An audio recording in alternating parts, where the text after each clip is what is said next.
So he's pulling out. Pause. He pulls out.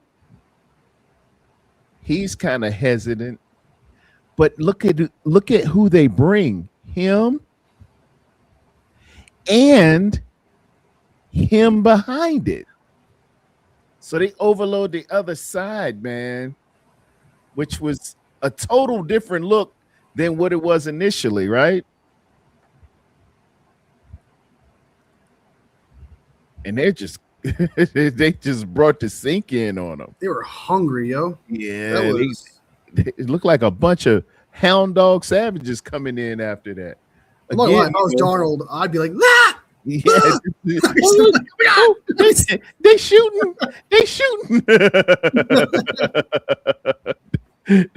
They all looking like, hey, this could happen. This could happen. This could happen. This could happen.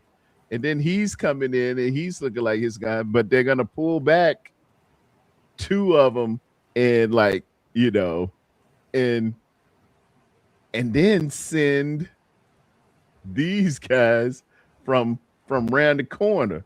Two of them following in behind each other. And but Sam Darnold handles it, man. He still gets this on off.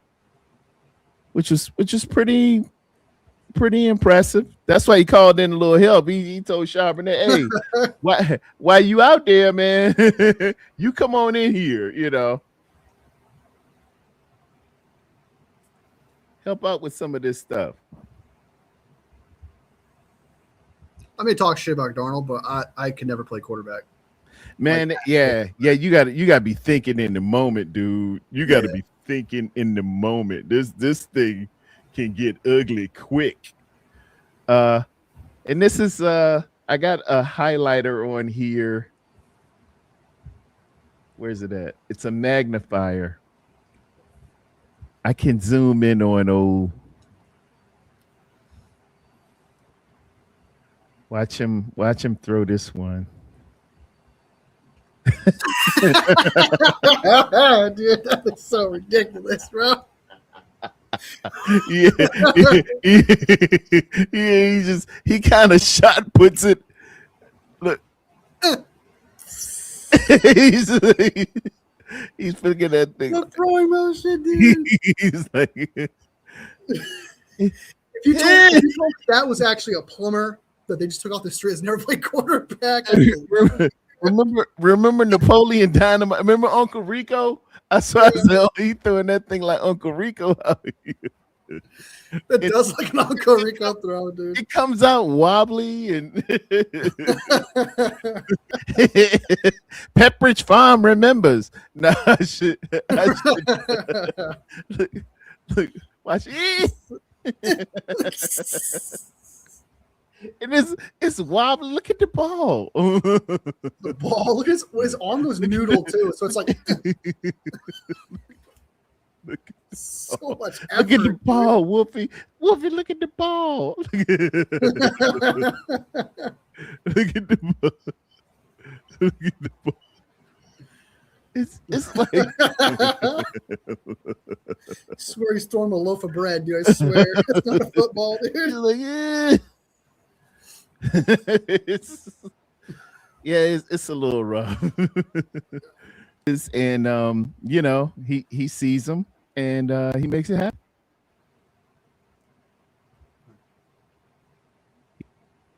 Oh man, now you're cutting out again. Oh, I froze. I hear buzzing sounds too.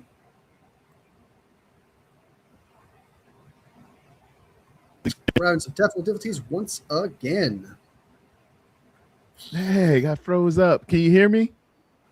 I can hear you, but I can't. You're frozen on your screen. Yeah, I'm frozen too. Maybe it'll unfreeze. Do you think it's this right here? The Yeah, it might be the chalk talk, man. I think I might be throwing too much at it. Yeah. All right, it's how about now? Too, man. Are we back? Yeah, I see you. Okay. Yeah. Let me we shouldn't be making fun of the elderly. That's the problem. We should be making fun of AARP members, okay? That's all we should be doing. Bottom line is he gets it out of his hands quick. Jonathan Taylor's a good runner. They got a decent offensive line, and we're gonna have to play within ourselves and play and execute well and tackle well. Get your hands up because Philip Rivers uh, prefers the shorter, quicker passers. It's obvious that this is going to be the game plan to get it out of his hands relatively quick and into to the players, uh, his playmakers' hands, and we got to address accordingly and get this victory and come on home, man. That's what I'm trying to do. Yeah, I said this when we were trying to figure out the situation with the freezing up stuff, but I predict Jonathan Taylor is going to have like a big run, and one of them might even be a touchdown.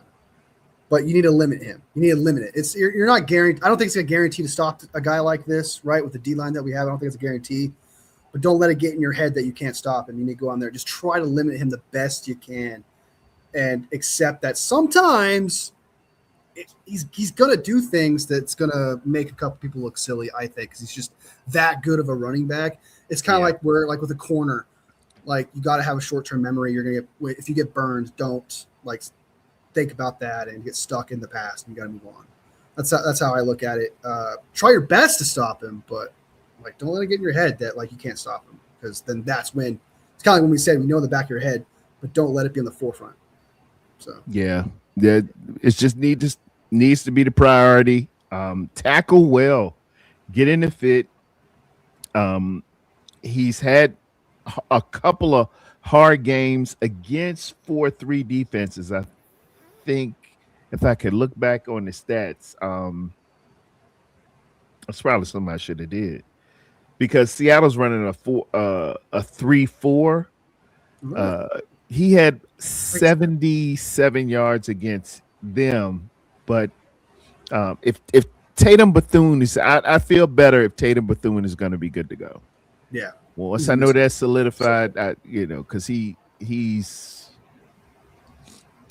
all about getting downhill and making plays as far as a linebacker.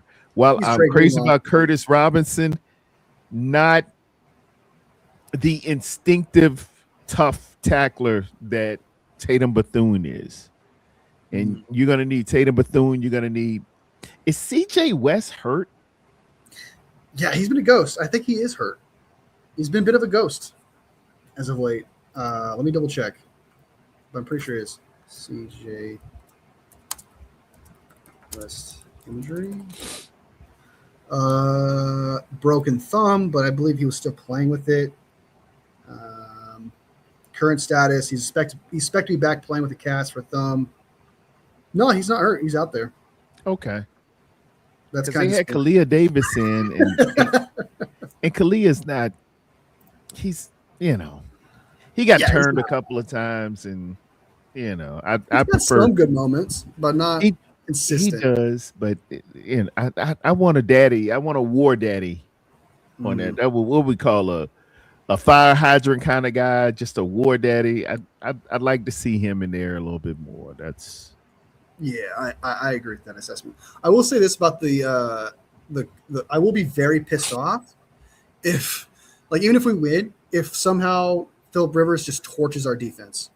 I'll be very upset. I don't think it's gonna happen, but like, could you imagine? Like, we still win, but we get torched. That's embarrassing. Will be. Oh, they're gonna dog us, Wolfie. If he come out here and act up, 300 yards, 3 touchdowns. Oh, you will not hear the end of it. Oh Lord! Like you feel like you lost, especially about Rams fans. Dude, yeah, for sure, man. They're gonna have a field day. Because now you'd be like, we're going to the playoffs against quarterbacks that can move and actually throw the ball. And then you're like, I don't think it's gonna happen, but it's definitely like it's football, anything can happen kind of type thought. Yeah, and that would kill me inside.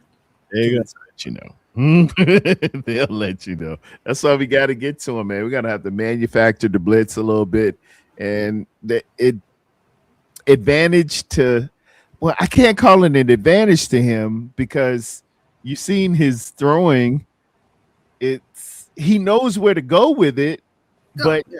he doesn't have that zip that he used to. He's got a little Uncle Rico. Uh, he made one or two nice little passes in tight windows. He likes the kid that we all liked, Tyler Warren from Virginia. He went to Penn State. That he likes to throw it to him a great deal. Which every quarterback should. He's a big tight end. You can find that A4 anywhere. You can find that big tight end. But other than that, man, it's going to be screens and short passes, slants, and he's going to try to uh, eat up where the blitz was vacated. Whenever you see the blitz coming down, if it's a linebacker, if it's that Sam, you go to where he vacated. If it's the strong safety, you go to where he vacated. And receivers got to do something called sight adjust to where you know they have to have a quarterback's mind to see where somebody's blitzing, break off their routes, and get to the spot in which they would have been had they dropped in the coverage. That gets deadly when you got a guy who can get that thing out there quick. But as you saw with the Uncle Rico method of throwing, it can lob out there a little bit. Yeah. Get some opportunities going, man. For sure. Yeah. So I it's gonna, like you said, it's gonna be tight end, running back, throws, screens, run up the middle, left, right, wherever it may be. Maybe what, 4 or 5 intermediate passes, maybe between the 10 and 20. I can't imagine him throwing over 20 yards. Like, when I broke down the film, there were nothing 20 yards. There were 20 yards and more. And you overthrew him, right? 3 intermediates, but most of his attempts all within 5 and 10 yards. Predominantly within a lot of them on the line of scrimmage, screens, bubble screens, tunnel screens. And like I said, he's got active offensive linemen, and they got great feet. They move very well. They're going to incorporate them in screens and get them out on our smaller guys and try to make opportunities for those guys to turn upfield. That's the way I would go. It's the smart play. But are you shocked that they're not starting? Why are they not just starting Riley Leonard? I understand he's a rookie and you want to salvage the season because you had this and you want to go to the playoffs. But Philip Rivers, how much better in his state than he is than Riley Leonard? You know what I mean? Like, I understand he can read defenses unlike Riley Leonard can, like, because he comes from that era of like reading defenses and breaking it down. But if he can't get the ball to them, like, it's great, but like, can you even? I don't know. I just feel like you should run with Riley Leonard in this situation just because I feel like he can actually make those throws and stuff like that. Could be the future, and he's not limited. So I would play Riley Leonard in this situation. Would you? It speaks to the value of how they've been assessing Riley Leonard. If they had to go outside and get somebody, Riley Leonard should be saying, having a talk with himself, saying, they must look at me like I'm dog poop. Yeah, they ain't even think about me. They say, Riley, you go ahead and stay right there. We're gonna bring a 44-year-old guy who hasn't played. That's how much we think of you. So, and I don't think it's a Shador Sanders type deal that they just don't like Riley Leonard. It's just with this team here, buddy. You go ahead and wait till next year. We need to bring somebody else in. And if it wasn't Phillip Rivers, it'd probably be, I don't know, they probably would ask Drew Brees come back, man. Drew Brees? Yeah, from that dude's arm shot. Yeah, for sure. Yeah, they would ask Drew Brees, man, I feel bad for him. But yeah, probably call Drew Brees. I'd feel like shit. But like I said it before, man, I would have called Cam Newton before Philip Rivers. Before Philip Rivers? Yeah, we talked about it before, but I would have done that. They may have. Yeah, and shout out to these two young ladies, Ursay's daughters. They're trying, man. They they Oh yeah, they they've picking up the mantle and been like, hey, we trying to do this with the addition of Sauce Gardner, and they feel like they got something. They're in a window. Hey, we can make this happen. Um, they're listening to the coach, obviously, and they're saying, I will go through no expense, man. I'm trying to honor my dad's legacy. I'm trying to bring a title back here, yeah. and uh, um um you know I don't think it's an agenda versus uh what that coach tells them. Hey, if you want to do this right, let's get somebody better than Riley Leonard here. True. That's And what. that's one thing I respect about. Like at first, I talked shit because it wasn't. It's not because they're women. It was because she was micromanaging. She was talking about how like I gotta be on the sideline. I want to hear everything, and I want to know who's the problem and stuff like that. And I was like, why are you micromanaging? No one likes that. No one's gonna perform. Everyone's gonna be on edge. Like just hire the guys you trust and stuff. I critique the entire thing.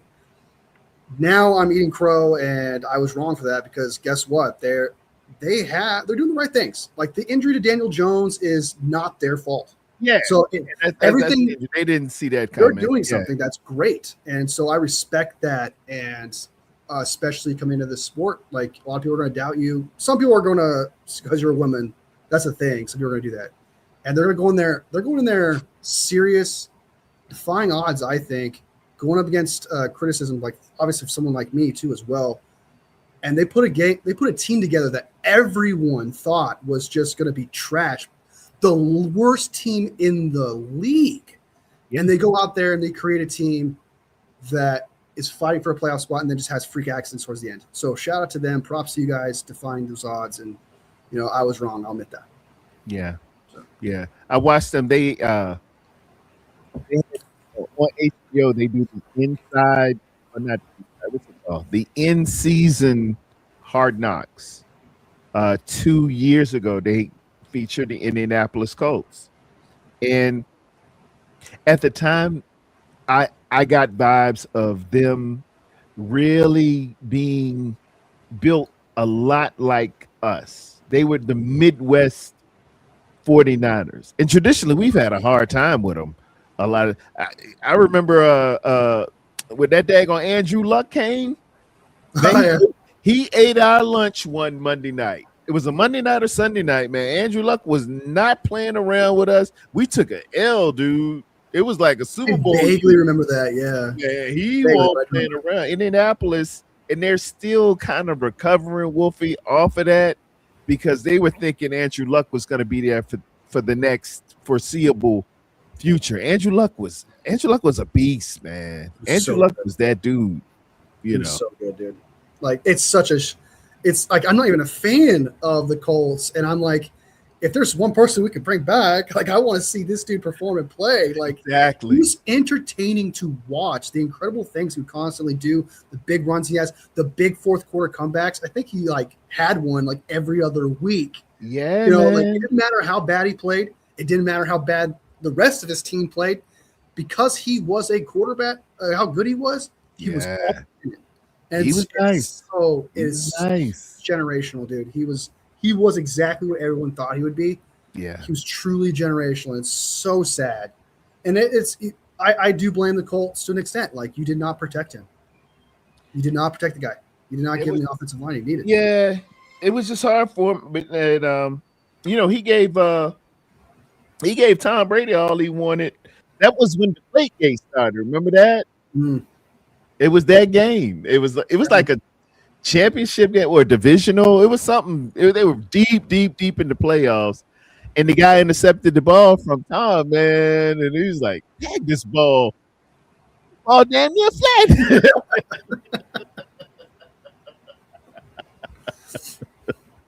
This ball damn near flat, man. What's going on with these people around here? And that Bro, touched throwing pillows out here. What the hell? Yeah, ain't no handball. But they were good. They were good. and Andrew Luck was trying, man, but he was getting beat, man. He was getting beat up. Hey, the man made a decision. Similar happened with us with uh we had a great linebacker named Chris Borland from Oh, Boston dude. College. Good So good. Lord Jesus. That man could play. He was on a trajectory of like Luke Kuechly or Patrick Willis, man. He was good. He was going to be the next one. He wore number 50.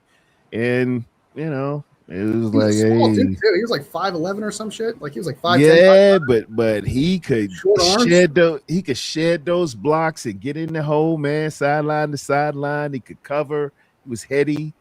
And he saw that Retired, movie. He saw that movie Concussion. He was like, yeah. nope. That movie comes out.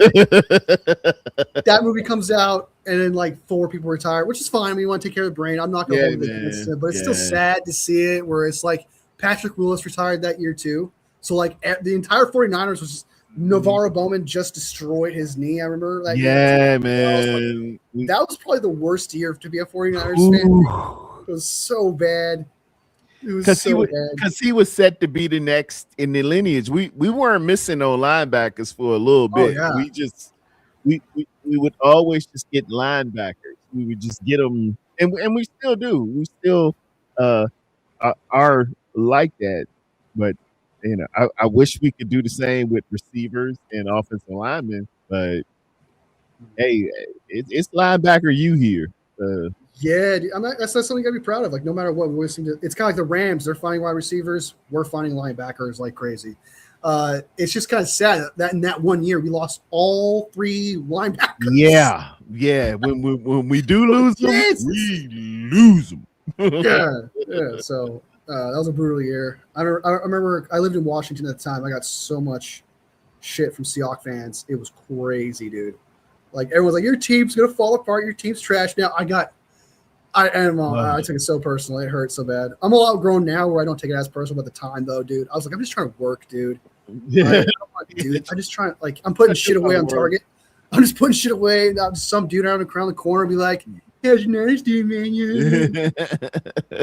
Pissed me off, dude. That pissed anybody off. I know. No. Let me see if I can get the pick segment in here. You want to do a couple of picks? Well, the first one is down and dirty. I already got my ID. Yay, baby. Oh, no, let me take that off. That thing, that messes me up there.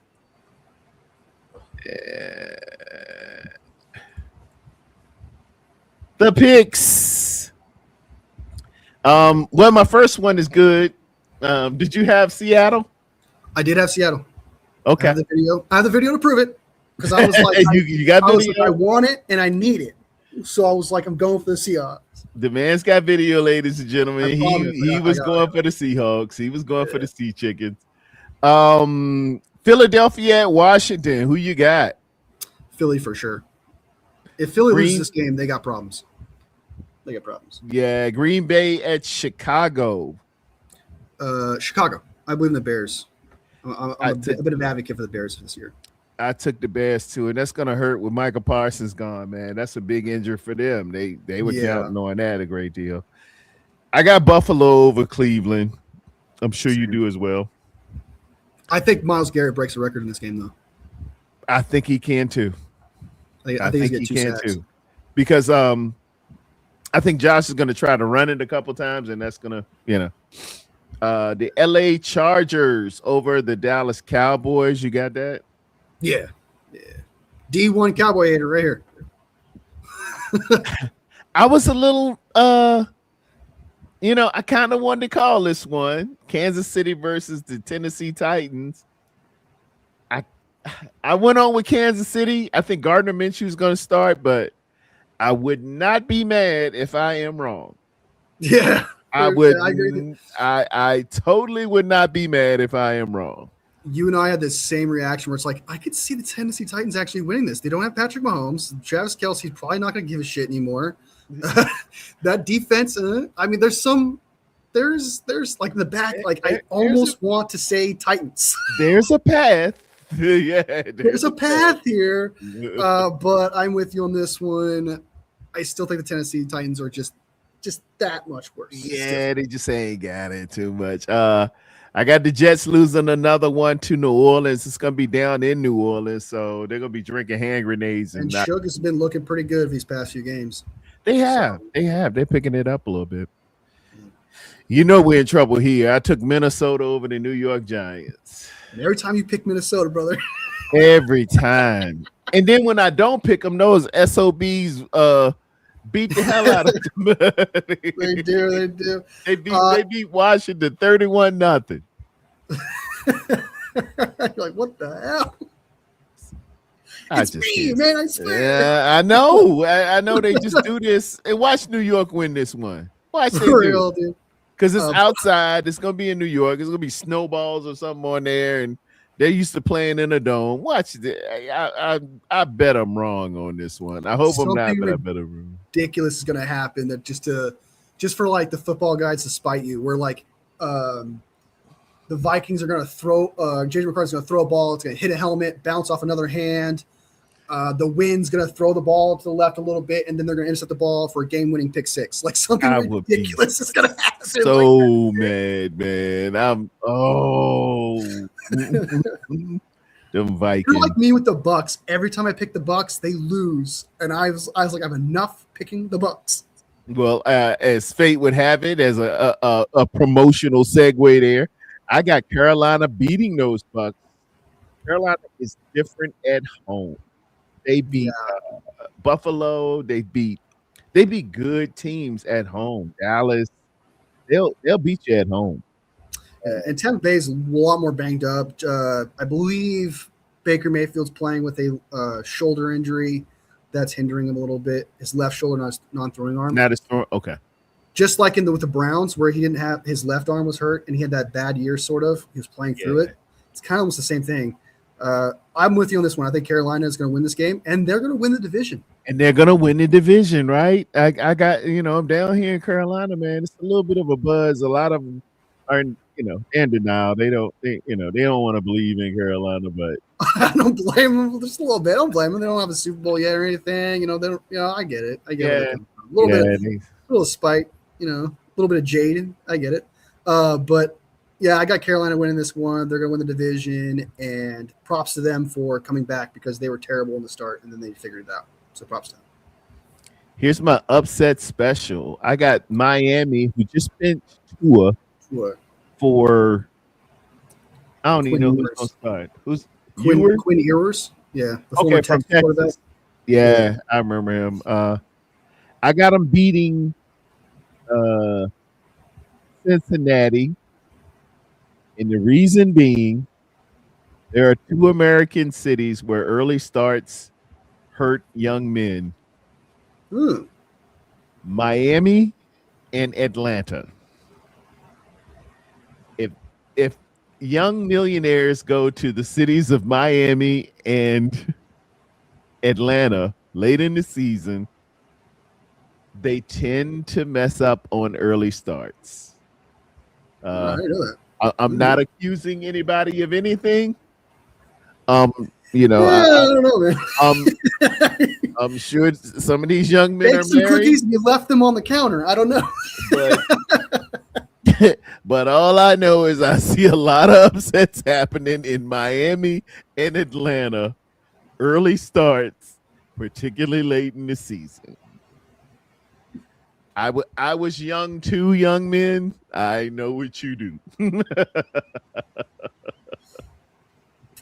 I'm not with you on this one, and I will take Cincinnati. Okay. I'll take Cincinnati, even though I am a little bit cursed too as well with Cincinnati. I think I've been right about them one time. But I'm going to say Cincinnati. I just think Miami's just way too much turmoil going on. That's just really what's going on. And I've been wrong about that. Whenever I say turmoil, I'm like, oh, this team's bad because they got a lot of shit. And then I'm wrong. They're a dumpster fire, but they're like over. I'll take Cincy though, so that'll be our game for sure. I got Denver over Jacksonville. Very hot Denver. It should be They should have snow on the ground. Jacksonville's coming in from Duval. They're gonna get off that plane and be like, "What the hell is this?" Yeah. Be out there in the snow. That defense is really, really good. Oh, it's legit. It's legit. And like, I don't even think Greenlaw's doing that much either. And that defense is still great. Like, that's how good they are, man. They're just like Greenlaw is just a cherry on top. Like, Benito's the guy, man. Benito's so good, dude. Yeah, So good, so fast. He's what he's what you thought D Ford would be. Yeah. A meaner D Ford with more presence. And I knew something was gonna go on with D Ford when he left. Those Kansas City Chiefs were like good, and they were talking a lot about. I'm like, something's wrong here. I think we got it. Well, he cost them the AFC Championship. I think they don't sold us a lemon, Ocho. Yeah,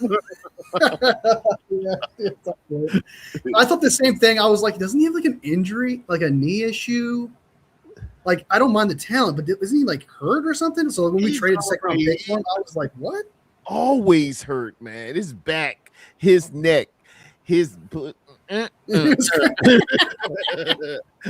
neck, my back. Every time you look. But yeah, I got Denver as well. I got Atlanta over Arizona. They're gonna handle it business. Cousins, if Atlanta loses to Arizona, that'd be a shocker, right? That's got to be a huge upset to an extent. Yeah, I don't even know if old Kyler Murray is playing. Once you release that new video, hey, he's hurt. All bets injured. All bets are off, baby. Yeah, you got the video game out there. This is a big game. Pittsburgh versus Detroit, evenly matched. I think the spread is 3, but Detroit's at home. I think Pittsburgh is going to really start trying to pick it up here. But I could understand if you went Detroit on this one. This one was a tough one, to be honest, just because the Lions are up against the wall. I believe if they lose this game, they're out of the playoffs because they have 7 losses. Wow. I believe they're out of the playoffs if they lose this game because I don't think they can afford 7 losses. And if find out later that's not true, that makes sense. But like, I'm pretty sure they have to win this game. But I for some reason my gut is saying the Steelers, and you know me how I feel about the Steelers. But my gut is saying Steelers. If Wolfie is taking the Steelers, ladies and gentlemen, put it down as your lead pipe lock. Wolfie can't stand them Steelers. Yeah, it's how I feel about the Cowboys. If I pick the Cowboys, they should win that game. But I feel like Pittsburgh's gonna. I feel like Pittsburgh's gonna do their thing. I think the Lions are gonna try and do too much. Like they're gonna overthink the situation. And since they don't have the coordinators like Ben Johnson that they really relied upon in these clutch moments. Yeah, that's your guy. Yeah, you like Ben Johnson. I'm a big fan of Ben Johnson and what he does. So I think that's going to come into play here where they're going to do too much. Dan Campbell's going to go for it on 4th down when he shouldn't. Cost them the game. I feel like that's going to be the script here. So sadly, I'll pick the Steelers to knock the Detroit Lions out of the playoffs. Wow. Vegas is going to lose no matter who they're playing. But Dude. But back-to-back shutouts, right? Houston is legit. Yes. If Houston can get 3 more shutouts, man, they're on a historic rate. They're up there for 13.5 points per game. They are sick with it. That defense is crazy. We took it up from them too. They're really good. They're really good. Yeah, they're so good. They start off really bad. Like they start off like they were so disappointing because the offense 3, and they figured it out, right? Nobody scored. I think one team has scored over 20 points. That is insane. That is sick, right? That's insane. Remember what team that is? Because it's gonna be some like trash team. Watch, it's gonna be like I think maybe like Texans schedule. Yeah, It's gonna be something stupid, but yeah. I think only one team. I think they scored 27. It was only one team, and it was maybe week 6, maybe Bucks 7. scored 20, but not over 20. Seahawks scored over 20 with 27 against the Texans, but this was early It on was the the Seahawks. yeah, Seahawks did it, and then the Bucks got exactly 20. And then after the Seahawks game, they shut it down. After that, well, the Jags got 29 points. Okay, 2-2. So yeah, Cardinals got 20, but that was like garbage time. So yeah, pretty much like they've just been absolute dominant, especially in the middle of that between like the end of October and November. They were absolutely dominant. Man, hey, ain't nobody won that, man, and that's what you need, Wolfie. If they play good, mistake free football, if they had a dominant running game, Ooh, it'd be scary. that would be the Legion of really- Boom with Marshawn Lynch all over again. Usually, the great defenses have that dominant guy. The Ravens had a big guy named Jamal Lewis, or the '85 Bears had Sweet, or the old Steelers had Franco Harris. Usually, it's accompanied by a really strong running game, but who's their running back? The running back for the Texans, Yeah. I believe they have Nick Chubb, but I think he's out for the rest. It's either Nick Chubb or Mixon. One of them is out but it's Okay. Nick Chubb or It's probably Nick Chubb. Nick Chubb Or Nick- always get hurt. yeah. Yeah.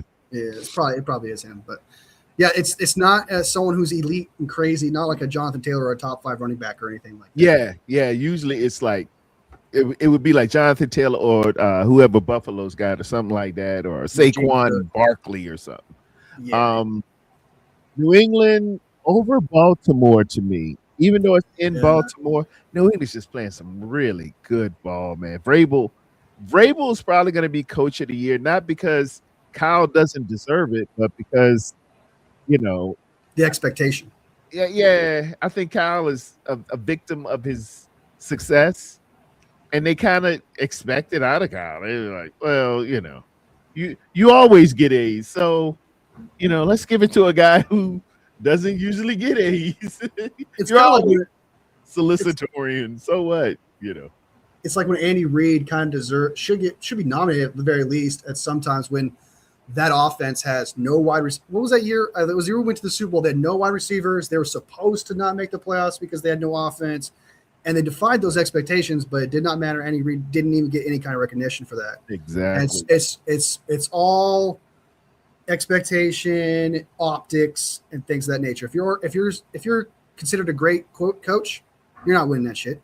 Yeah. You're not winning that at all, dude. Yeah. So Vrabel is definitely up there. I would agree. He's definitely like 1A, 1B. I can't remember the other coach that I think you got to throw Ben Johnson, your guy. Ben Johnson had a hell of a year. Yeah, he started off bad. Like it looked rough, but then they figured it out. They figured it out for like week 4.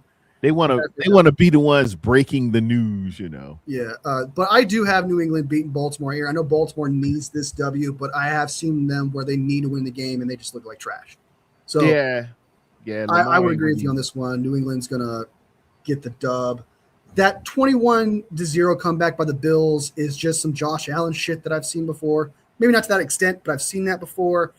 And things like that, like mostly are just flukes. Most of the time are just flukes, and it's not going to happen again, like the next week. So yeah, I think this team's built different from New England. They're going to come back from this, and they're going to win this game. Yep. Nick May, he's second to me in MVP voting. I think MVP this year has been on point with people predicting. Like Matthew Stafford so far has been number 1, makes sense to me. Drake May being number 2 makes sense to me. I think MVP this year has been kind of on point when it comes to nominations. Early, I had Baker Mayfield in the race. Oh, he was playing so good though. Oh yeah, and he's been like garbage. He's petered out a little bit. And Stafford's just been so consistent. Naturally, I got the San Francisco 49ers probably by a touch. No, I got about 5 points over Oh, Indianapolis. I got it 25-22.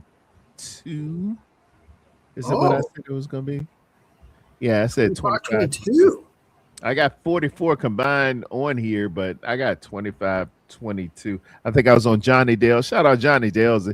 He's in the chat right now. That's my guy, man. Johnny D. He's saluting, man. Shout out Johnny Dale's in this piece. Johnny Do. So you're taking the under of the 44 or the over? I'm gonna take the under on. Well, I put in combined score at 44. 47, right? I said 47 on Johnny Dale, so I'm taking the over on the 44. I usually don't take unders on something that low, but I'll take the I will take the shot. I'll take a risk here. I think if I stick with my gut, if the 49ers don't do too much, I think they're just going to go out there, score 24 points, and they're only going to score like 10 or 13. So Okay. I think the 49ers are going to win by double digits. I think it's going to be like at least 10 point favorite. Two scores. I ain't mad at that. So One bit. I'll take the under on the tiebreaker on that one. I think we gotta stop Jonathan Taylor though. I know. I'm concerned. Like you're right. You're right to be concerned. You're right to be concerned. He's a great running back, and stopping the run hasn't been our greatest thing. You know, not with that showing last week. If Pollard's putting up 104, it gave me pause for concern. With that garbage offensive line. Yeah. And then you got some pullers and some guys who do some, have great feet up there, man. I don't know. One last thing before we dip. Do you think that I forgot. Oh fuck! I just had a brain fart. Well, Oh, do you think people are kind of overreacting on the Brock Purdy? Like, I love the praise that Brock Purdy got. Like, don't get me wrong. I love the praise that he got against the Titans. Like, I really do. It's good that he gets credit for something for once. yes. It was the Titans. Like, I understand, but I feel like it's like, okay, let's go back to reality a little bit. All right. It was the Titans. A lot of running quarterbacks do great against the Titans. Give them credit for not choking, I guess. That's great. But it's like, is it that much of a praise? Like, am I being too cynical here? Quarterbacks shouldn't get as much praise as they do, and they shouldn't take as much criticism as they do as well. It was a good outing. It was some vintage Brock in there. Anticipatory throws. He improved in the fact that I lit him up after the what was that game? What was that 3 interception game? I believe that's the Jaguars. I think it was the Jags, right? No, it was recent. It was before that, 2 or 3 weeks ago. 2 or 3 weeks ago, he threw 3 We interceptions. won, but he threw 3 picks. Like it was like back to back. It was a Monday night. I was at work. Was it the Bucks? He embarrassed me pretty much. Panthers. That's right. Yeah, Strawberry. It was Carolina. Yeah, he just made J.C. Horn an All-Pro that night, and he was just trying to just do too much. He was just, throwing that thing down and deep coverage. It's okay to just throw it away. And Brock and Kyle have ventured into the land since the Baltimore game of 2020. I think it was 4. It was a Monday night game, right around this time. It's Christmas night or Christmas Eve. They were trying to win MVP. They were trying to get Brock paid. They were trying to show he's not dink and dunk. He's really a good quarterback.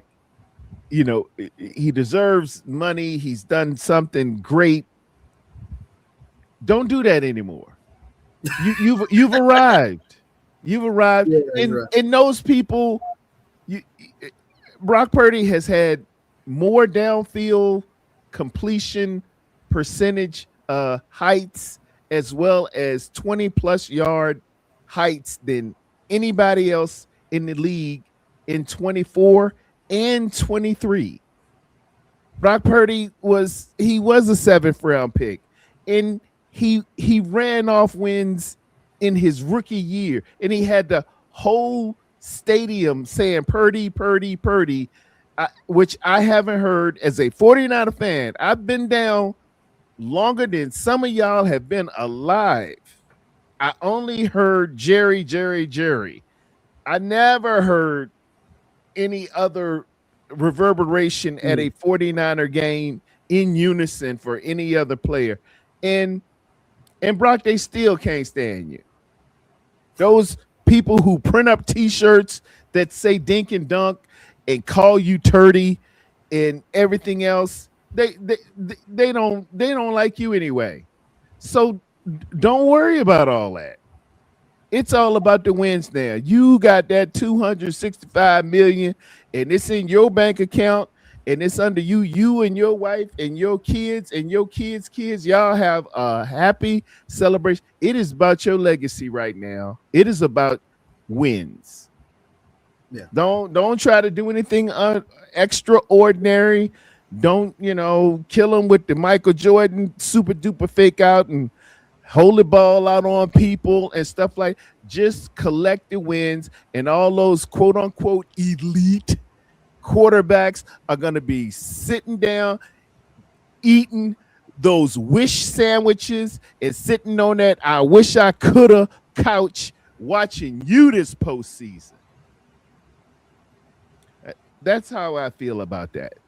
Okay. He had an outstanding performance. It's the bad plays you don't make that define your legacy and what you do in the postseason. These people putting up gaudy numbers. They talking about Joe Burrow. Joe Burrow has had some of the top elite wide receivers since college, dude. He ain't never played without. Do you know for that national championship, he had Justin Jefferson on one side and Jamar Chase on the other. Yeah, one of the greatest teams ever. Clyde Harris Hilaire in the backfield and Joe Brady calling it. But you hear the world say, "Oh my God, yeah, he's so late. He's just late. He's just, Brock Purdy needs weapon. He needs the Avenger, dude. What? Joe Burrow got Tyler Higgins and Jamar Chase, and ain't been in the playoffs. Yeah, and complaining. I want to leave. Brock Purdy made Deebo Samuel's, well, no, I ain't gonna say that. Deebo Samuel was all pro with Jimmy G. Yeah. But until Brock Purdy came, Brandon Ayuk was not a 1,000-yard receiver. He was not. Yeah. George Kittle only had 4 touchdowns before Brock took over. He then had 7. George Kittle will tell you. George Kittle don't lie. That one thing about George Kittle, if you want an honest opinion after the presser, you talk to George Kittle. George Kittle will tell you he don't care about Kyle or nobody. He said, yeah, we need to run the ball more. What's wrong with running it? Or he'll say, hey, didn't appreciate this and didn't appreciate that. Yeah. And without any remorse. If George Kittle tell you somebody got it, somebody got it. All you got to do is follow Kittle. And when Brock hit the Dougie and George Kittle lost his mind, he was like, what? He said, you're so sick. you're That's all you need to know. Don't nobody else matter.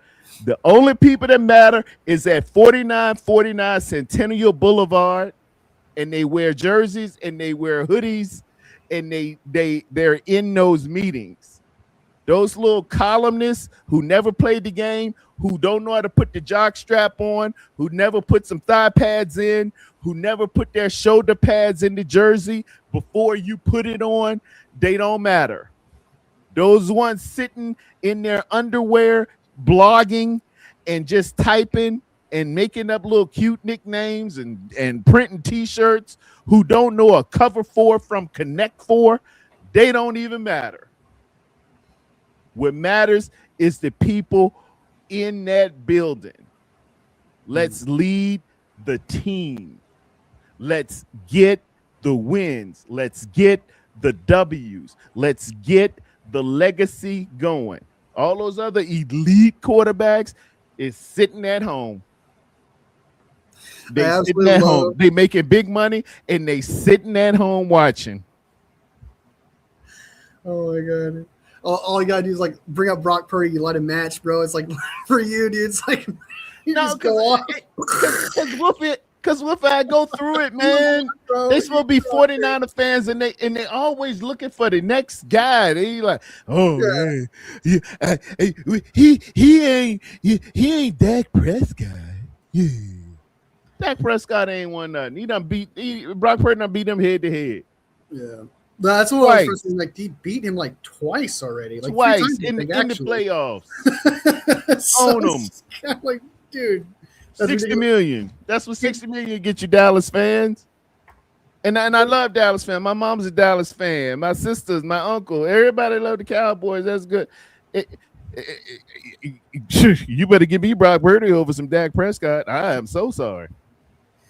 I'm convinced if they had Brock Purdy with CeeDee Lamb and that offense back in the day. CeeDee Lamb and Pickens? Dude. There was one where they had earlier, like they should have won, but we beat them in the playoffs. They had a prime Ezekiel Elliott. I think they had CeeDee Lamb at the time. I could be wrong. And then they had another wide receiver that was really good too. I think am I tripping? I could have sworn there was Amari Cooper. They had Amari Cooper too. And I think that CeeDee Lamb also on that team. And Jason Witten was still good. All these people, these perennial all pros, Ezekiel Elliott. Oh my. And then on defense, you had Micah Parsons, you had Dexter Lawrence, you had Diggs, who was leading the league in interceptions and all that. Hey man. Great. Hey. Clap to you. Sit at home. Eat them I wish sandwiches, and we could have finger food. Sit at home and watch. All right. So to go back to the Titans game, real quick, I will say that he did do something that I will give him credit for. That does deserve acknowledgement, even if you think the Titans weren't like deserve of that kind of praise, because the Titans. He threw the ball away multiple times. I have never seen Brock Purdy do that. He does not do that. When I saw it, I was like, did he still ball it? Yeah, just throw that thing away, man. What? And he's doing that now. And he went in there not playing hero ball either, I don't think. He took care of the ball, got rid of it when it was too much. That Brock Purdy, I will say that he did do things that was mature.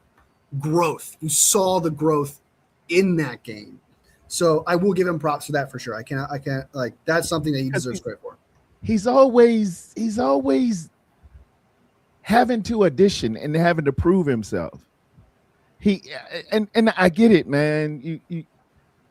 He's always trying to get the approval of people who don't worry about them, man. They don't know football.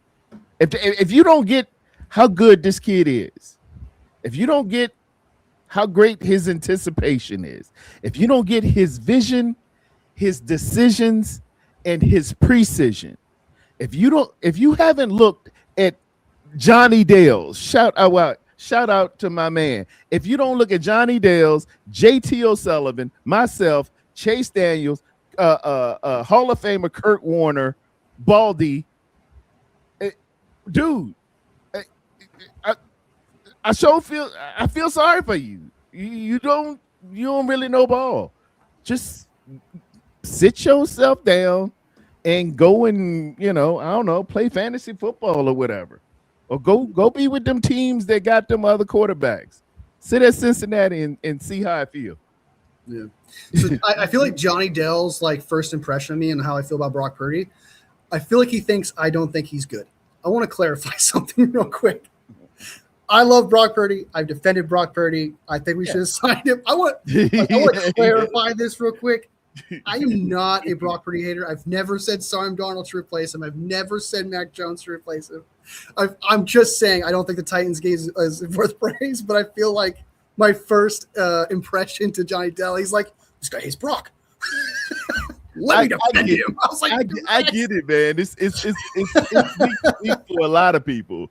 It is. I get it. He gets a lot of hate. If he goes out and throws 3 interceptions, I'm gonna be on my boy Tom like Brock. You should have checked out of that one. Hey, what were you doing? What were you thinking there? But dude, I just want people to keep the same energy for his criticism that you keep when it's worthy of praise. Just keep the same energy. Don't be super enthusiastic. He tried. Oh no. He tried. He ain't it. We should have kept Trey Lance. We shouldn't have paid him. Oh Lord. And then when he do something great, well, yeah, he threw the ball away. I call that piss on cotton praisers, but loudspeaker critiquers. That's what especially if you're a San Francisco 49er fan, and that's your quarterback, man. If you're a Philadelphia Eagle or you Shady McCoy or Hoosh Mazada or something, I get it. I'm all right with that. Y'all hate Ryan Clark. Y'all hate. Good. I don't want you being a part of this because you'll mess it up. But calling yourself wearing that red and gold, and you ain't got it, you don't want to see me. Yeah, you don't want to see especially me. Considering what he's done in the playoffs. We can go on for a long time about this. It's just like him as he's an elite. When people are it's so weird because I'm throwing the word elite out there, but if you look at the stats and how his performance was and the reason why we went to the Super Bowl and things of that nature, he's an elite playoff quarterback. Like, he does elite things. He's clutch. And going in the postseason.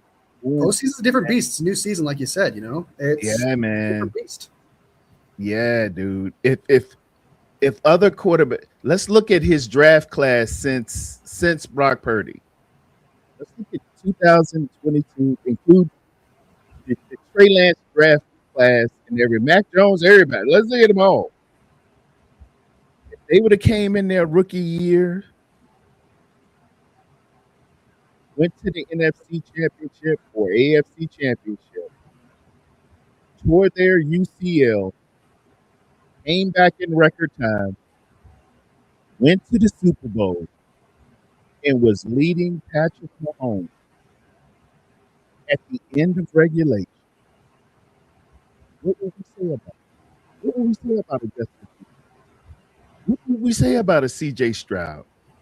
What would we say about the numerous Zach Wilson, Trevor Lawrence, Justin Herbert? What would we say? If they had that same resume, how much are they worth? So when they sign their second contract, how much would they demand? If Deshaun Watson can get $210 million guaranteed, if Dak Prescott can get the number of $60 million per year, how much would one of them have demanded? Yeah. But because he's drafted in the 7th round, you choose to say he ain't it? He created a term, draftism. It's draft bigotry. That's all it is. So crazy, dude. If 7th round was black, the NAACP, and everybody was like, I want to see all the Asians in here tonight. Hey, you said that joke, not me, man. That's funny. If 7 Brown was black, dude, Uh, dude, that's funny. we would have lawsuits out here. But just to throw it out there, people in the comments are telling me about he did throw the ball away in the Browns game. I didn't notice, so I didn't notice. I just don't notice it until the Titans game, so I'm just starting to notice it. But if he's been doing that for the past couple of games, then shout out to him, and I'm happy for him that he's learning because I'm confident it's not something he usually does. So that means growth. Be it Titans game, Browns game, either way, he's doing something that I'm not normally used to seeing from him. I don't like my least like quarterback forever is Brett Favre. I can imagine. I can't stand Brett Favre. And if you're out here doing that gunslinger, Brett Favre, sugar honey iced tea. So you hate that Brett Favre? You hate that Brett Favre comp? I can't stand Brett. I never like that Brett Favre comp. I never like that SOB because Wolfie, he be throwing all them picks, man. And then when Mariucci and them, man, we will play them in the playoffs, and he'd be like, "Oh, Brett Favre's coming. Oh, you know Brett, you know I coach Brett. Now, Brett can do all of this." And I'm like, he's a pickle machine. He throw more pickles than plastic. And then we take an L, man, and the Cowboys will just whoop his A all up and down Texas Stadium, man, and send him on home.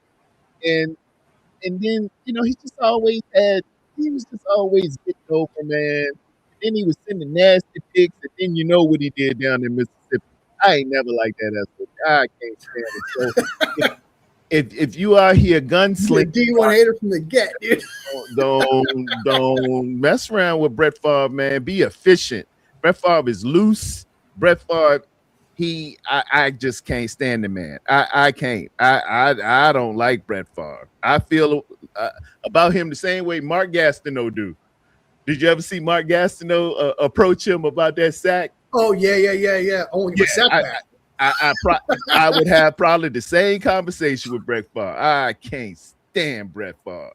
Did you see Brett Favre? He was shitting his pants, dude. He was like, "What?" Like he was so confused. He was like, "What?" He said, "You gave away my record." I was like, "Dang, this thing can be like the usual suspects." Yeah. That was a crazy vid, yeah, for sure, dude. I wouldn't say I'm that much of a hater of Brett Favre, but it's good to know that you. Yeah, it's good to know that he has haters out there. It's good to know that he has haters. It's good to know. I can't stand Brett Favre. I can't stand him either, dude. I as a person off the field, because he's too loose and stupid with the football. You can't be stupid. You're just stupid. You're stupid. And when you know, if Brock gets out here and does stupid stuff, man, and throw that thing into harm's way, Brock, no, man, we can't have it, bro. We can't have it. Can't have it. Ellison knows what's up. He's like, oh boy, he's talking about Brett Favre. He's upset now. Yeah, I can't stand. Don't do nothing that Brett Favre do. Don't let people associate you with Brett Favre. And when I heard him talk about, oh yeah, Brock's got a little gunslinger in, I said, oh, don't you do it? Don't you do it? No, not my child. Don't you associate nothing with Brett Favre with Brock Purdy. Well, don't watch some of my videos because I have said that before a couple of times. So don't watch some of my videos, dude. No, don't do it. I won't do it here. Okay, I'll just give you a heads up. You be efficient with the ball. If it ain't there, just throw it away. Or if you got that opening, and I think some of it was the toe, Wolfie. I saw some spring in the step. He's healed up a little bit, you know, and he felt like he can run a little bit, and he had his that MJ jump pass thing he did to Kittle. Yeah, man, he got up. And I was like, that was cool. And you know, and people do that. when he did it week 1, people were like, oh my God, he jumped. Oh my God, he jumped. I said, man, people been doing the jump pass. I seen Mahomes do it. Seen Josh Allen do it. Tim Tebow lived doing it in Florida. Everybody do the jump pass. It's because people see him. It's because they don't see him run and throw and jump and throw it. He stood still and jumped and throw. It's like it's pretty much the same thing. Yeah, quarterbacks have done that. You just jump. You jump. Because what are you gonna do? Just stand there flat-footed. He's 6'1". You throwing over a dude that's 6'5", dude. I like that. His hands up. If he raises his hand, guess how tall you are, man. Usually that's about 2 more feet. What are you gonna do? Just throw it at his helmet? Like, it worked last night for Sam Darnold, but but don't do that. Just jump over the dude and it's a jump pass. It's okay. It kind of like pause here, but it kind of looked adorable, like him, this little dude just jumping in the air, dude, surrounded by like 6'5" dudes. And he's just like, hey, do what you got, man. Papa J said he looked like Mario jumping up and getting a coin. Boom, boom, boom, bling, bling, boom. He just looks so tiny when he does it. He looks smaller when he does it, and I think that's like because he's a 7th-round pick. He's short. He's 6. It's 6'1". They measure you every way you can. It's like coming to the combine. It's 6'1", man. It's 6'1", but they'll tell you, oh, he ain't number 5'10". Yeah, it just gets diminished when we're talking about Brock Purdy. Oh yeah, he's not that tall. He's not that big. He's this and that. Deceptive speed. I liked George Kittle's comp for him. Called him Jesus Christ Lizard. Yeah, that lizard that run across that lizard that run across water. He looks like he's running like he has a weird hop when he runs. Because he got big feet. I think I know he wears size 13. Wearing them big Adidas. That thing look huge. Like hopping, dude. Like he running in skis. He's like Oh, by the way, when he did that taunt thing to the defender, I was I was like, that's not very Brock Purdy-ish. But then he was like, oh, okay, he apologized immediately. Yeah, he came right. He said, went to the podium. Was like, I'm so sorry, that's not me. I was like, okay, that's Brock. I was out here acting up. Yeah, it's like the night of the party when at the Christmas party when you done had a couple of tequilas, you come back a little bit and say, hey, was I out there doing that? I was a little much. Yeah, like it's Brock Purdy. Like I don't think he should apologize at the podium. I think that if you apologize to the defender already, I think you did your job. I think because you did it to him. I didn't think he needed to go to the podium and apologize. I think he did. He apologized to dude, but I think they asked him about it at the podium, so he just went on and said, "Yeah, that was a little a-hole-ish," because people have long memories. Great. I understand where it came from. I know where it came from. He was just feeling it, man. Sometimes you be out there. I've seen people in pickleball get out here. I play golf, dude. A lot of stuff will come out by my mouth. I probably went a little too far on that one. like when if you're ever putting in golf and it's short, you always tell the guy, your wife play too, or your husband play too, because you were short and you're like, I shouldn't have said that to this. A little too much. For sure. But it's not like he went out there and like punched the dude or really took it too far. It was definitely weird seeing going like the look on his face of like I'm winning. It's just so weird. Yeah. Brock people, man, this the NFL, not for long. Don't people, even though it might not be that guy, other people are like, yeah, wait till you do that with me. Just knock that ball out of his hand. Like Al-Shaair. You don't think Al-Shaair won't? Oh, Al-Shaair will lay him out. Al-Shaair will take that shot, baby. Yeah. I'm watching you. The moment Brock did that, and that was Al-Shaair, Alshire would have stopped, right? And Yeah. then if he did that, he would get angry, and I promise you, he would tackle him out of bounds. Alshire will. Even if he went out of bounds. Yeah, he probably would have handled it on the spot, or he'd be plotting, and even after they retire, if they go in the Hall of Fame, and as Brock is putting on his jacket one day, Alshire will come and hit him. Yeah, so don't in do that 20 years. Please. Yeah, be selective when you do that. It's people who. Papa J says, "Could that be almost taunting?" I thought it was taunting, and I was actually it was. He could have caught. Yeah, he could have caught a charge on that one. They could have took 15 away from him on that. I thought at first, when I first saw it, I barely noticed it. It kind of looked like he was. The thought in my mind was that he was trying to think the ball was over here, so if the defender jumped towards the ball, he could pull it in and then go straight ahead. But then once I saw the angle, I was like, he taunted him. That was he wanted to go out of bounds. I thought there was like a instinct to try to psych out the defender of some kind doing that. But no, that was a full-on taunt. He was just feeling himself right there. And technically, it was the wrong hand, too. That was his inside hand. That ball's supposed to be on your outside hand, Brock.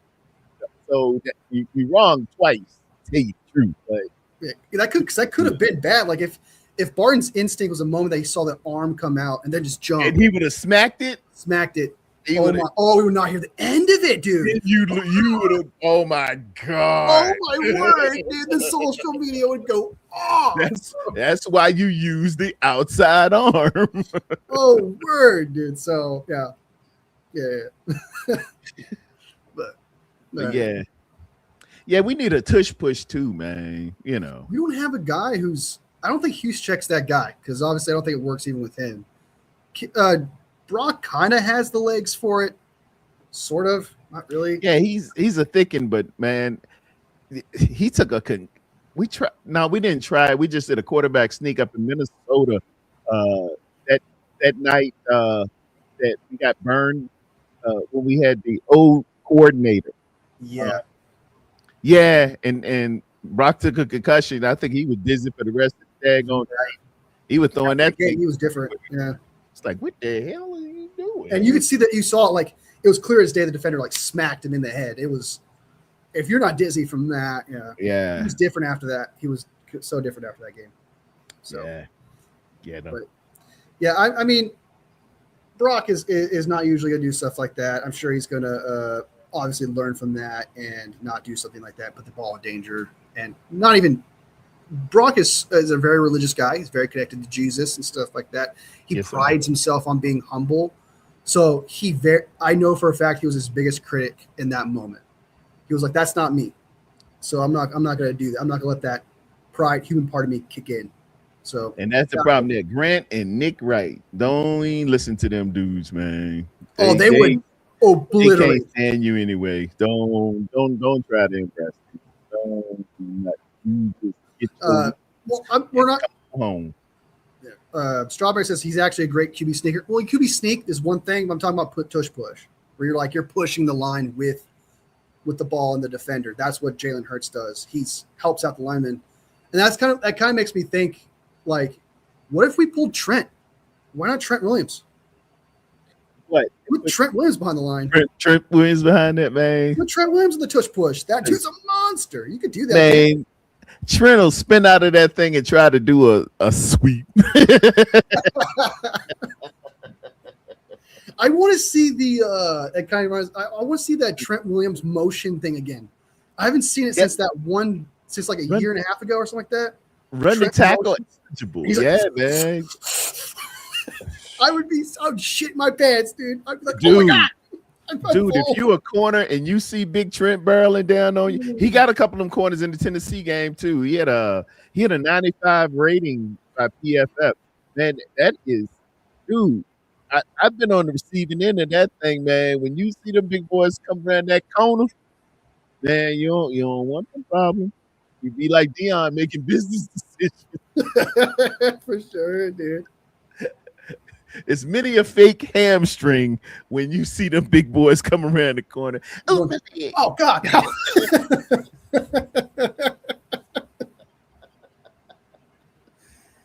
I'm gonna win an Academy Award. I tell you what, I'm gonna win an Academy Award. I'm gonna win an Oscar. And the Oscar goes to yeah, You're lucky, man. I would have tackled. Yeah. He lucky, you know. It ain't payday. The hamstring. For real. Don't need like I'm gonna pay a lot of money, but this ain't worth it. Successful. Hell no. Trent Williams, Chicago used refrigerator. Perry. Oh, that's old school there. Refrigerator. Man. That now refrigerator that came actually from Bill Walsh, because the year prior to it, Bill Walsh put a guy named Guy McIntyre in 1984 when we won the Super Bowl. We played Chicago in the stick, and at the end of the game, he put Guy McIntyre in the backfield as a fullback. To get back at Bill Walsh, Mike Ditka put the refrigerator in the backfield and had success with it, and that's where that came from. So the refrigerator was actually pseudo the invention of Bill Walsh. Right-handed guy, you can look it up. Before a refrigerator, that was Bill Walsh and Guy McIntyre. That's where that came from, Papa J. Look it up. Bill Walsh started all that. We've gone full circle. All right. All right, my brother. Oh man, awesome Friday show. It is 3:00. We started noon? Had 2 shows. We might do 3. We went full Titanic here. We'll be here at Caroline's in the Funny Bone, doing 3 shows a night. Tip your waiter. There's a 2 drink minimum. I'm glad everybody came in the second time. If you came in the first time and the second time, you win the Golden Domer Hang in There Award, because I got a little cute. I guess my my new app is taking up too much of the bandwidth, but it's nice though. Wolfie, did you see the little features on it? The circle when I was putting the film up? Oh, the circle, yeah. That thing nice, man. I like that one. It's better than new toy, huh? Finding something it's right. And then I can rewind it with the mouse with the that right there. Oh man, you done gave it wrong. Did you guys imagine Tarrerdome just going? I said I can change colors. It's blue. Really look at this. It's like a kid getting you had the 8 colors in the crayon box, but you got the 64 with a sharpener. You know, you get those Crayolas with that sharpener in the back. Yeah. It always boogered up, you know. It's just after you sharpen one crayon. Yeah. The great Mike Orteza. He is a GOAT follower of the 49ers. He follows I believe he's an admin. I believe he's a mod for David Lombardi and someone else, I believe, too. He's up there with like 49ers not Red Zone, but just another guy too. As a 49ers throwback, I think. Very active, very supportive of 49ers and stuff like that. He's practically a GOAT in terms of supporting and being around. So, dope. Oh, and shout out to Greg Papa is coming back. Greg Papa! Shout out to Greg Papa. Greg Papa, long-time voice of the San Francisco 49ers, is back. I think I this week, so shout out to him, man. A lot of us have cancer can't mess with nobody.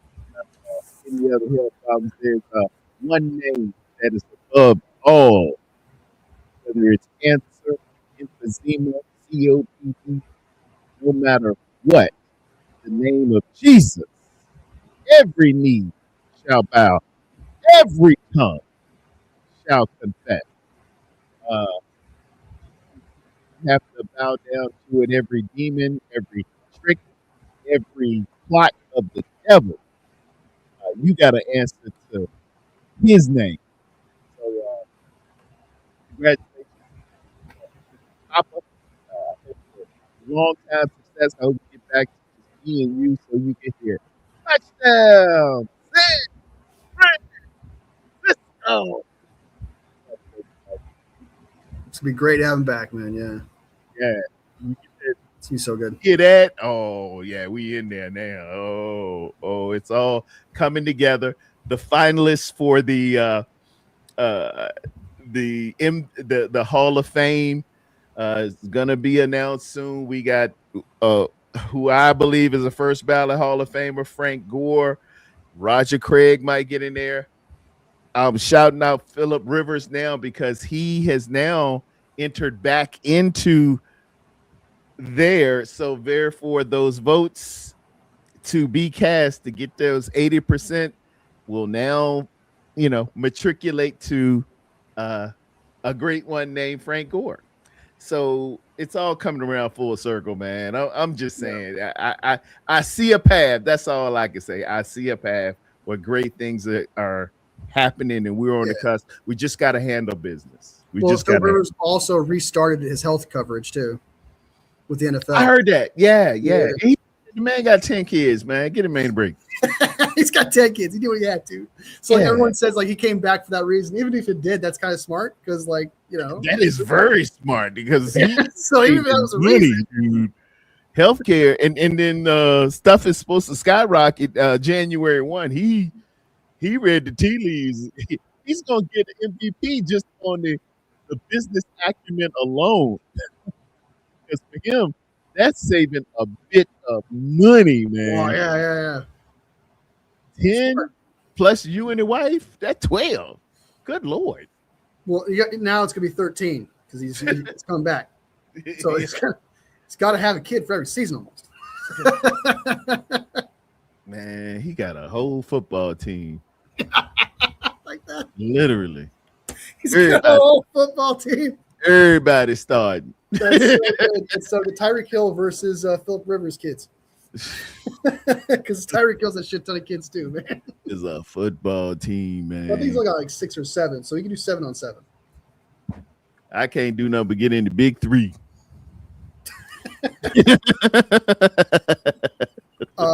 I got a dog. Does Airbud count?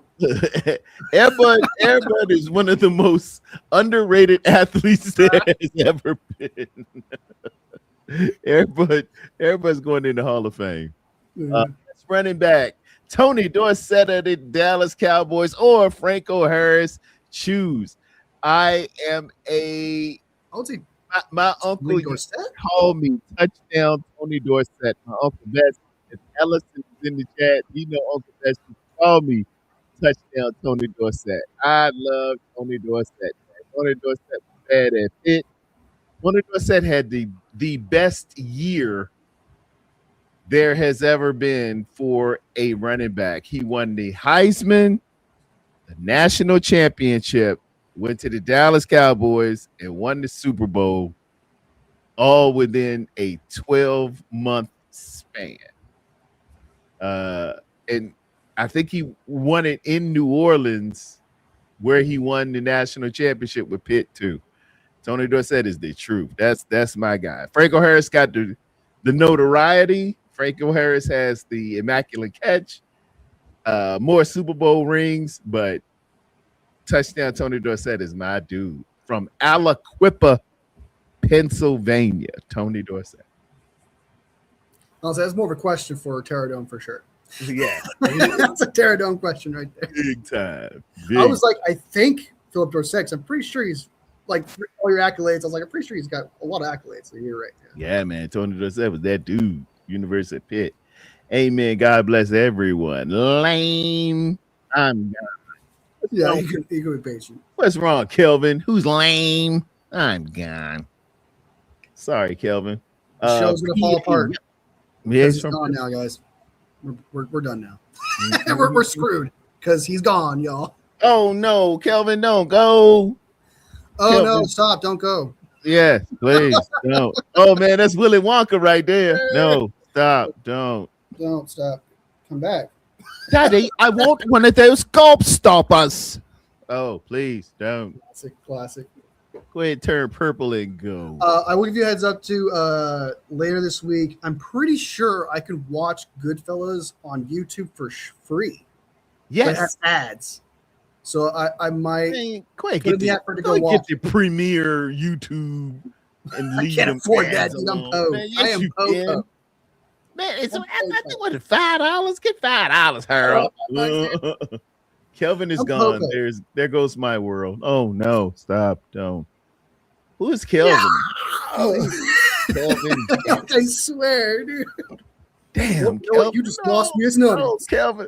Kelvin's got to go to his job at McDonald's. Remember, Calvin got a job. It was Calvin. Calvin got a job at McDonald's.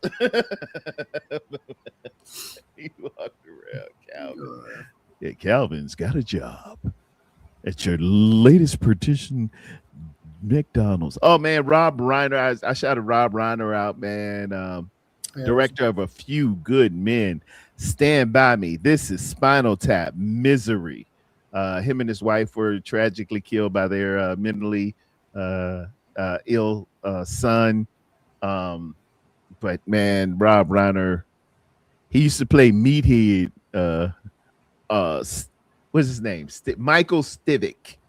But Archie called you Meathead on All in the Family, man. Incredible actor and even more so director. Him and his wife Michelle, rest in peace. Sending prayers to the Reiner family as well as the victims of the Brown University shooting. That was pretty rough. I think they found the shooter last night while I was in between Wolfie going crazy about Sam Darnold. I was watching CNN. They found the shooter in a storage place. He had, I think he had apparent suicide as well. Yeah. This is the reason for the season is the celebration of the birth of our Savior. And wherever you are in terms of spirituality, you know where I stand. In your relationship with the Father, you have to admit if you're a non-believer, to come up with a plan to hatch about 2025 years ago to bring this innocent child into this world, for whomever so shall believe in him will have everlasting life, and for him to sacrifice, die for your sins, and all things will be forgiven, is a pretty elaborate plan based on its merits alone. I celebrate the birth of Jesus this season, and I hope I wish and hope and pray nothing but good things for you and yours and your family for this season. But keep in mind the reason for the season, and let's get our hearts a little bit better. Let's show a little bit more compassion, a little bit more respect, a little bit more apathy, a little bit more resiliency in terms of being decent and in order with your fellow man. We're getting away from some things, and the world is starting to celebrate nastiness and dissension, and God isn't pleased with that. So whenever you have a time, whenever you have space, whenever you have opportunity to truly show the goodness of what God put into you, please, by all means, put that on display. Because to be the nastiest and to be the hardest and to be the kingpin of kingpins, you're gonna have to take lives. And if you ain't trying to do that, if that ain't really you, you'll never be the best at it. But there is no law against being the best son. There's no law against being the best friend. There's no law and no constraints on being the best person and the best lover and the best husband and the best father, daughter you can possibly be. So go after and press towards the mark of those things and leave the former things before. I was just on with it was Johnny Dale's, and that scripture came to me, Philippians 3 verses 13 through 14. I forget those former things. Yeah, that's what it was. Johnny was talking about, yeah, the Super Bowl, we should have did this, we should have did that. And Johnny was like, well, this and that. And then Adam was like, well, this and that happened. And that scripture just popped into my head. Forget those things former and press towards the mark of that before you to win the prize. And that prize is Jesus Christ. That prize is the decency. The prize is the good things of life. And go out and buy a nice gift. And if you get some for Tarrerdome, I like German engineering cars. No, just playing. But just put it out there. Be better, folks. Be better. Be better. Wolfie, you got anything else, my man? The only one I want to say is I agree on the Rob Reiner thing, man. Like, he's just, he was like, he's a little bit past my time, but the iconic movies I grew up with, like watching in middle school, and I've seen him in shows that I used to watch and stuff like that. He was like, I know he's got that political stance, and I don't want to talk about politics. I'm not going to bring the whole politics things into it, but I saw everybody celebrate him from all corners of life, and he was a great dude. Like, he was funny. He gave everyone memories. Like, I saw an interview with him before he actually passed away. He talked about how the one scene he regrets, he hates, the one scene he directed that he absolutely hates, and he every time he watches it, apparently he cringes. It's in The Princess Bride, and there's a shot where he's going over hey, this is Tarrerdome. Welcome. How are you? Good. How are you? Fantastic. I love that scarf, by the way. Yeah, it goes perfect with the outfit. It's awesome. Yeah. What you're talking about? Princess Bride. Go ahead. Yeah, Princess Bride. It's a shot where the princess is on the horse and she goes over the bridge. Yeah. And there's a glare. It's like a solar flare thing. It's like a flare in the lens. Yeah. I thought it was a beautiful shot. I was like, okay, that's just to show the beauty of the thing. No, he says that no matter what he could do, that thing was constantly in there, and there's nothing he could do to get rid of it. Wow. And he says that he hates that every time he sees it. I thought it was a beautiful shot. I thought that was made to be like that. No, yeah, I thought that was so too. But no, apparently he did not want that, but he had to live with it, and so it apparently drives him nuts. Like, he's got like an OCD effect to it. And I thought that was a funny story he told. Wow. But I thought he was a Princess Bride, man. Misery's a phenomenal. Like, he was talented.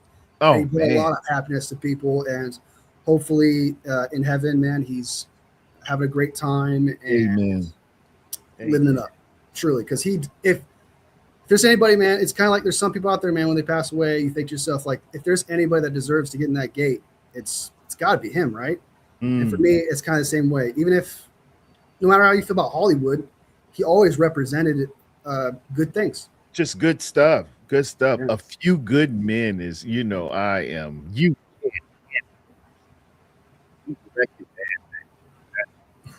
You can't handle the truth. Yeah, he can do no wrong right there. And what he said, Stand By Me, man. That was so pissed. Movie. Ben E. King, Stand By Me. Music, man. And, it reminded me a lot of, me coming up. It's, all the guys get together and say, oh, hey, y'all want to take this long walk and go and see something? And, it's just, he just knew how to capture the essence of whatever it is he was into. That this is Spinal Tap. I wasn't a big fan of the hugest fan of rock, but he actually taps into a mockumentary about being a rock star with the courtroom drama of A Few Good Men. You felt like a lawyer, making the case with Stand By Me, you were a kid coming of age. Misery, it's indelible. Everybody remember when she hit him with that daggone, hit him in the ankle with that with that thing. Kathy Bates, and just he worked with great people, man, and He was he left something great in this world. That's what you want to do. I know that Misery is based on a book, I believe, and there's a couple of them that are based on a book and stuff like that. But he was very good at taking original stories and making them good. Not a lot of people can do that. And Rob Reiner was that type of guy. He could just take a story and really make it good. And that's talent. That's talent. That's true talent, especially with books, because people are very strict about books and their stories. Oh, that's not like the book. Yeah. Oh, yeah, yeah. That's the first for I hate dodging going that to a movie, and then right outside, man, they have like book clubs out there. Well, I felt when where was that scene? It's gone. I see that thing.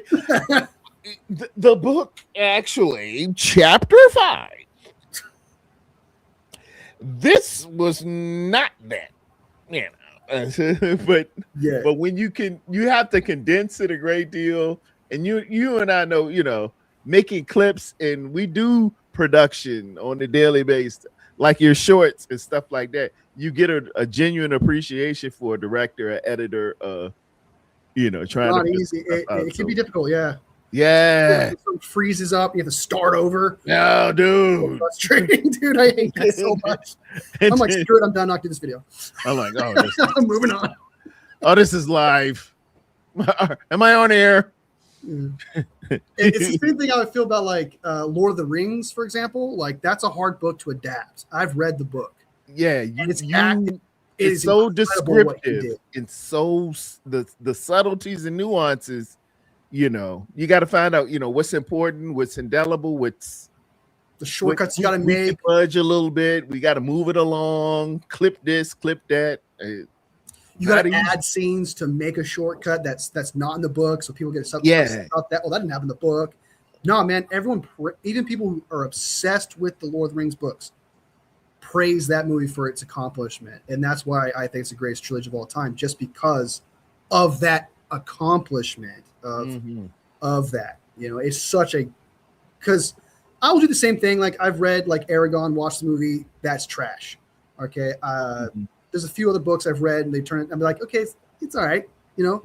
Like I've read Twilight, you know, I've read Hunger Games and stuff like that, and there's differences and stuff like that you could pick at and be like, okay, that's not right. Lord of the Rings, man, I've read that, and I gotta say, dude, that I'm so blown away by that accomplishment, especially with all the practical effects they have and, you know, what they went through to get that movie made. It's so understated just how incredible the feat they did. And that's the reason why The Hobbit's not the same, because they took shortcuts in their production and things of that nature. It's just not. And you had to. I read The Hobbit, but it was required reading when I was in 6th grade. And you to condense the movie, you don't have to cut this, you have to cut that. Because it's not like The Stand where you got 6 hours and you can tell it. You know, you gotta be like, oh, this will explain that, that'll explain that, and boom, the end, hit the credits. It's not easy. So good to make everyone happy, super hard.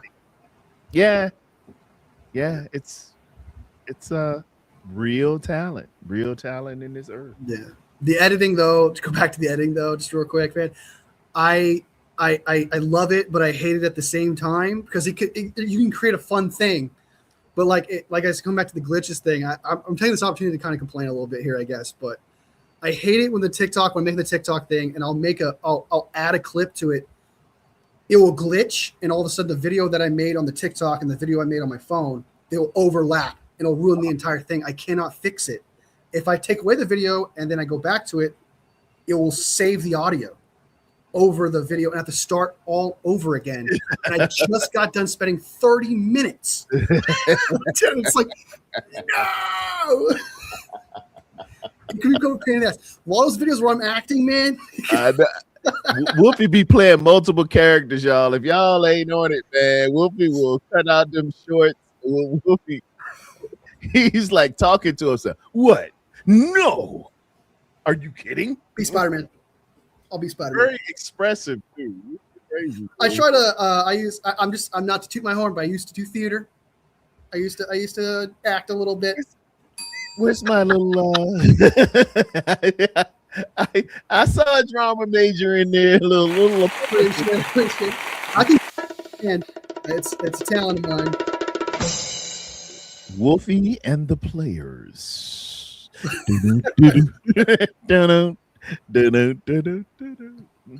So, all right.